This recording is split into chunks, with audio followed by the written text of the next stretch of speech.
I am so deeply moved, and my heart is so blessed by the decision to write that letter and send it on, to do something. So many people are upset by upsetting things, and they don't do anything except express their upset. They express it to whoever will listen. They get in groups and they get very emotional about their expressing their upset, as though that is going to do anything to bring any kind of peace. But doing something, feeling a calling, what can I do, and doing it, that makes my heart so glad in my own life and when I witness it. So what I just witnessed was evidence that my spiritual community, my family of God in Brookline, Massachusetts, didn't just sit around talking about it, complaining about it, or just being horrified about it, but did something so beautiful, so moving, so on point, and so peace forwarding and love forwarding. Each of us has the power to do that, like in little ways and in big ways. And it's another one of those things that applies to what I said about the fifth principle. When we do something, that makes us happy. When we don't do anything, that makes us unhappy, because we're here to do something. We don't have to get like all, I gotta do more, I gotta do more. Just ask inside, what can I do? Sometimes what I've been told to do is to say I'm sorry, to say I understand. Yeah, I've gone through that. I have been there, and all I can say is right now, you are shattered. And right now you're immobilized by your grief. But I stand as a living witness that even though it seems like it will never end, it will in fact end. But we all have a calling to forward heaven on planet Earth, and we can do it in such little ways that are really big ways. I think last time I was here I said, one of my biggest joys is holding the door open for someone, or letting a car in, especially when I'm in a hurry. Letting a car in ahead of me, and not complaining when someone in front of me is driving at the speed limit.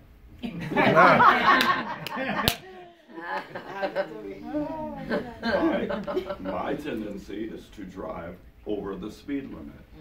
And so if I'm in a 55 mile per hour speed zone, to me that means I can go, since it's 55, and that means if you're paranoid, I'm not paranoid, so I can drive 62. And so I spent a while of my life really being upset with someone in front of me driving the speed limit. And I spent time in my life, a couple of times I got out of my car when it ran out of gas and kicked the car, as though it was the car's fault that it ran out of gas. So I am growing all the time. I'm working on them all the time. And there are such, you can identify them, and it doesn't take long. You can probably have some coming to your mind already of ways that you can forward heaven on planet Earth, ways you can make this world a brighter place, conversations you can engage in, and actions that you can take. Like that blew me out of the water, and I am so thankful to be a part of this ministry. I'm renovating my bedroom. It's been this process that's been weeks long now, and sometimes when you're renovating, in the middle of the renovation, it doesn't look like you've made things prettier. It looks like you've trashed everything in the middle of the renovation. So a number of people over the weeks who have come into my room and I have a room that I built a little room onto it, and then a little room onto the little room. And so in renovating, there's stuff everywhere. And so I've had people come into my room and go, I thought you were trying to make a positive difference here. Like, there's stuff everywhere. And I go, it's in the middle of the process, like, and it's still not done. And according to Timothy, I probably never will be done. Oh no! Because he says that I can't stop. And he's right. I'm constantly thinking of some. Lyndon Baines Johnson's wife, Lady Bird, when I was a teenager, she came up with a statement and a plan for the country that moved me and has never left me. And she called that plan the beautification of America. Before Lady Bird came on the scene with this beautification of America thing, and some of us are old enough, the way highways looked, there was no beautiful flowers and bushes that bloomed and everything clean. There was none of that. It was a whole different world before Lady Bird set that plan in action. She actually took it upon herself to say, we will all feel better as citizens with participating in the beautification of America. And she said, you know, we are taking care of the highways and the parks and the so-and-so and the public places. You take care of your little piece. If you have a yard, you beautify your yard. If you just have a deck, beautify that deck. I lived in Harlem for a while. When I moved to New York at 21 to be an actor, I had a tiny little room. It was smaller than my closet at my mom and dad's house, and all I had was a little fire escape about 10 times as big as this little thing. And when people came into my little room, they went, oh my God, this is beautiful. And then they would see on my little fire escape, look at your garden. And I'm thinking, they called it a garden. Oh my God. And so there are all kinds of opportunities that we have. All these little things make us happy. Complimenting people makes us happy, especially strangers. I told a woman, she appeared to be, well, she actually told me her age. I was going to say she appeared to be in her 80s, but she told me she was 92. Wow. And I complimented her choice of fingernail polish. Yes. And she told me, no one has made me this happy all year. And we're in March, and the year started January 1st. And I left going, I didn't really do that for her. I didn't do it to brighten her day and lift her up. I did that for me. I went to a birthday party at one of our favorite New England restaurants on Friday, and we sang the Anderson Family Happy Birthday song to our friend Lisa. And the entire restaurant, people got up from everywhere and came over to us telling us how we had made their day, and we were there going, they made our day. And then a guy comes over, and there's a huge party up on the balcony area, and he comes over and says, my friends, Tom and Jane, it's their 50th wedding anniversary.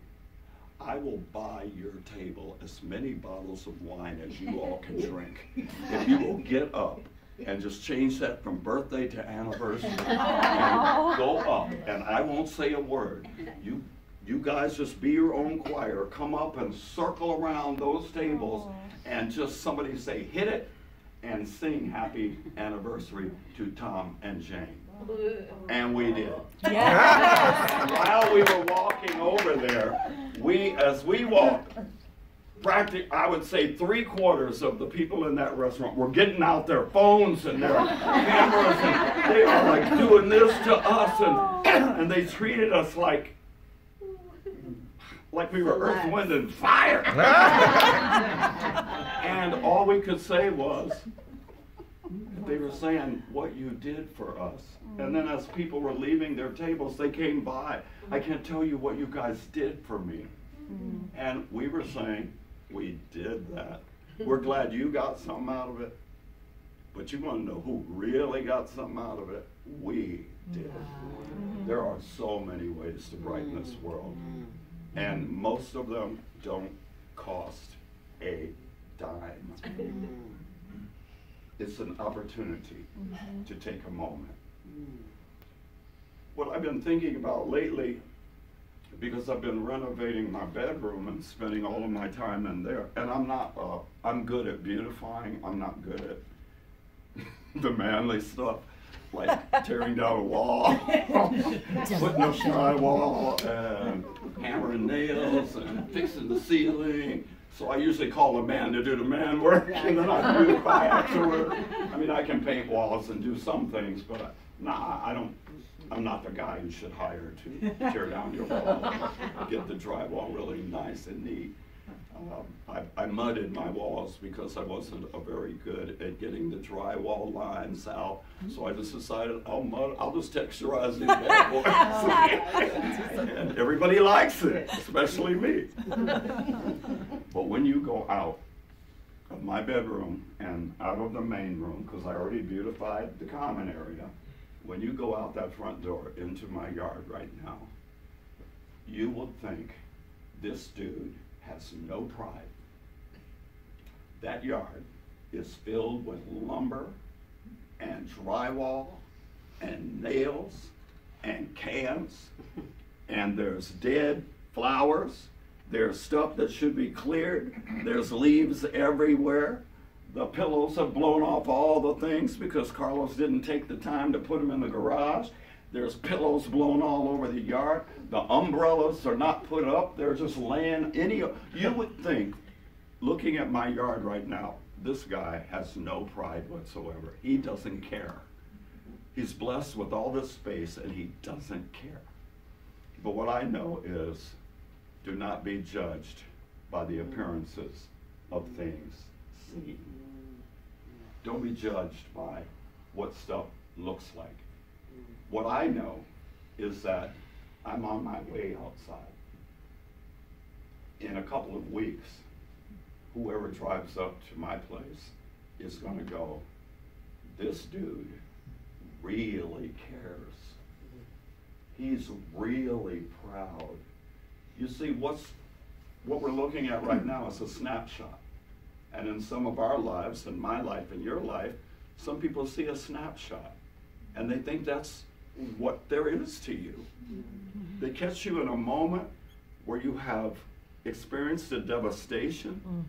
They catch you at a moment where someone has broken your heart, where you've had a dream deferred, where you have really worked. I've sometimes really worked and invested hours of my time and my savings into something and had it not work out, or had the person I trusted rip me off.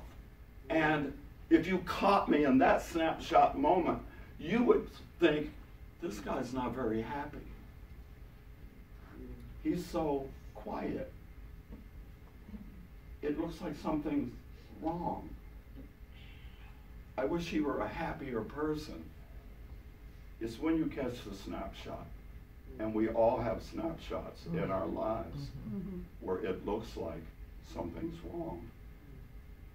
And we have other snapshots where someone would believe we are surely the happiest person they've ever seen. What Jesus says about me, he takes from my garden, my outdoors, and he speaks to me with what's going on there. And he says to me, Carlos, consider the lilies of the field. They toil not, neither do they spin. And yet I say unto you, that even Solomon, in all his glory, was not arrayed as one of these. Consider the lilies of the field and how they grow. They toil not, neither do they spin. And yet I say unto you, that even Solomon, in all his glory was not arrayed as one of these. One more time to make it 3. Consider the lilies of the field and how they grow. They toil not, neither do they spin. And yet I say unto you that even Solomon in all his glory was not arrayed as one of these. When Jesus is teaching this, he uses the word toil. He says, be like the lilies. They don't toil. And some people think that toil means work. And what I believe is that we should be working. We should be working on our minds. We should be working at whatever our passion is. We should be working to forward our dreams. But Jesus didn't say, consider the lilies. They don't work. He said they don't toil. So that made me contemplate, what is the difference between toiling and working? And I realized that I have had employment experiences that have been either one of these things. I'm employed here as one of the ministers here who comes here twice a month to speak. So I am working right now. But if you think I'm toiling, you don't know me. This kind of work, I've had so many forms of work, working in the Veterans Affairs Department, working as a school teacher in one of those schools where everyone was kicked out of all the public school systems, so we worked with the kind of kids who would pull a knife on you and all that kind of stuff, and that was joy for me. That was like this ministry.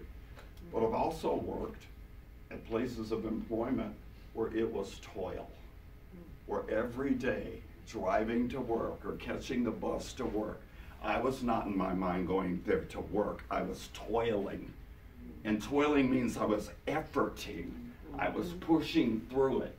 I was going to do just enough to get by, because this is not where I want to be. I do not want to be cleaning diesel engines today. I do not want to be cleaning toilets in this hotel today. And it was like this, I dreaded it, but I kind of labored through it. So Jesus is not saying, be like the lilies, don't work. He's saying, don't toil. And if you're toiling where you're employed, start contemplating another place of employment. Because you're not supposed to be toiling, because toiling is draining.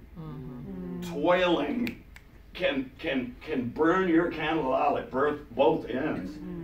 Toiling on a job, they take up so much of your time, so much of your life, and if you're toiling there, and you're wondering why you don't have pep in your step, we're not designed to be somewhere toiling. We're designed to be somewhere joyously about the work that we are called to do. I have nothing but joy doing my ministries. And I have told the people who employ me, and I hope they believe me, and some of them I know do because they have taken it up. They have taken me up on it. If the ministry is at a place where it hurts to pay me what you pay me, I want you to sit me down, have a conversation with me, let me know so that I can bring you the joy of saying, cut my salary by $300. Cut my salary by a couple $100. Because really, I do love making money, but I do not work for God to make capital. No. I work for God to maintain my health and strength, my sanity. It's my reason for being. It's why I was born. I was not born to clean toilets, although I was born to have the experience of cleaning them while I clean them before my moving on time. When my son was born, I realized that we had not saved up for the birth of a child. And so all of a sudden I had to get a second child. I was already working in the Veterans Affairs Department, and I went around campus and said, are there any other openings open that I can work like in the evening or through the night? And somebody said, only janitorial positions. I said, I'll be a janitor.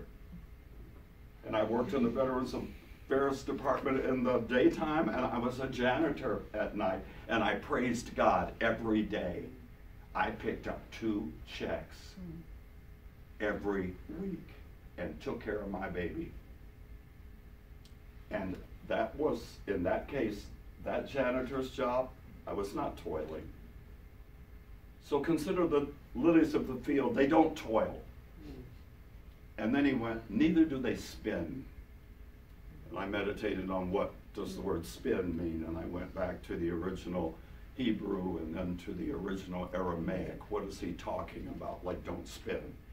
And don't spin means don't worry. If you do not control your mind, all it will do is spin in raging thoughts. Those raging thoughts and catastrophizing and everything that's wrong and everything that could go wrong and everything that has gone wrong and everything you bet's going to go wrong. That's spinning. So he's saying, don't toil, which is don't struggle and push yourself to do something, and don't worry. So consider the lilies of the field and how they grow. They toil not, neither do they spin. I thought about this morning when I walked out of my beautifully beautified house and onto my porch and saw my yard. I said to myself, I think you got to talk about lilies today. Because I can't see no lilies out here. But I'll tell you what, they're out there. It looks like my roses are dead. It looks like a couple of my other perennial plants are dead. That somebody would say, why don't you just cut that dried out thing down? No, because you can't judge by the appearance of things. See, this is a snapshot right here. There's lilies in my ground. And at the right time, with enough sun and enough warmth, right on time and right on target, those bad boys are going to push through the experience of having been buried alive. And they will rise again, resurrected, stronger than last year, bigger than last year, and more bountiful than last year because of their experience of having been buried alive in the cold, dark ground, but never toiling and never spinning in the process of life. So they're there. Last week I said that one of the wolves wants you to believe that your best days are over. That the joy you've already experienced is pretty much all the joy you're ever going to have. That your days of feeling secure in times past, that thank God you had that. That was your heyday. It's like that song from Cats, like, I was beautiful then. I remember a time when I was under the street lamp. I was young and vital. I was beautiful then. And so many of us live lives thinking, I was beautiful then. I was happy then.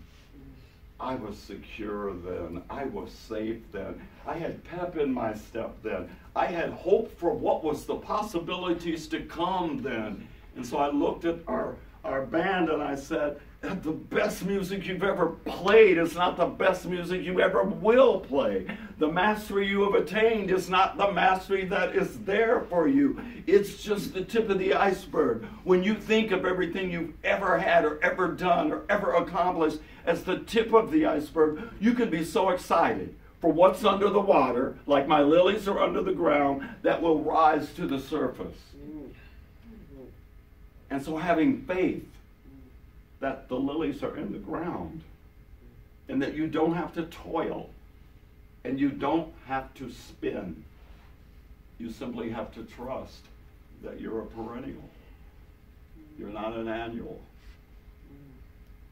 There are some dried out twigs and leaves in my yard that I will dig up Why? They're annuals. They won't be reblooming. They are dead. Their purpose now is to be put back into the soil so that they can break down into their biodegradable form and feed other life. I can plant more annuals in the soil and compost they create, but their days for blooming are over. But that's not for you. That's not your message. That's not your state. You are a perennial. You will always come back, and always stronger, always bigger, and always more fragrant and more beautiful. You got to count on that. You've got to believe in that, because check it out.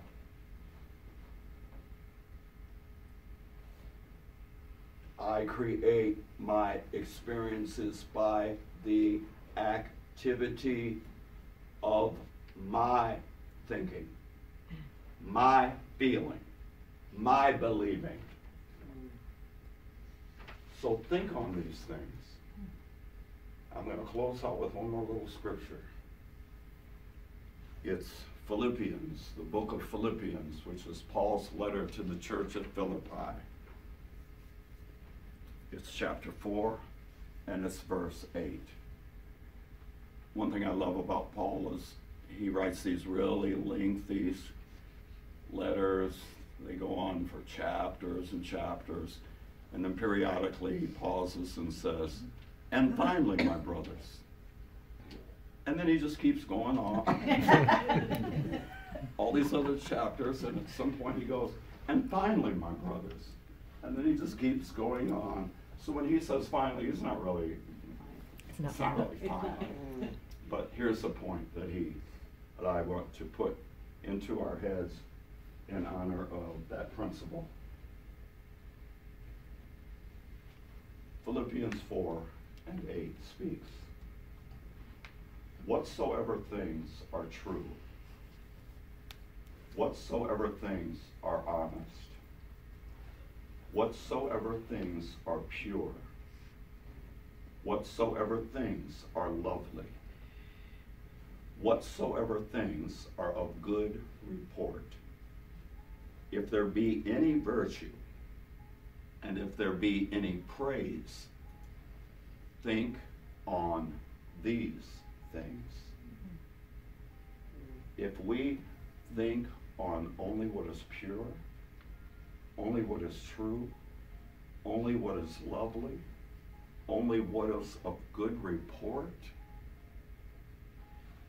imagine living in that consciousness, not toiling, not spinning, just trusting and growing, coming out of darkness and into the light every spring.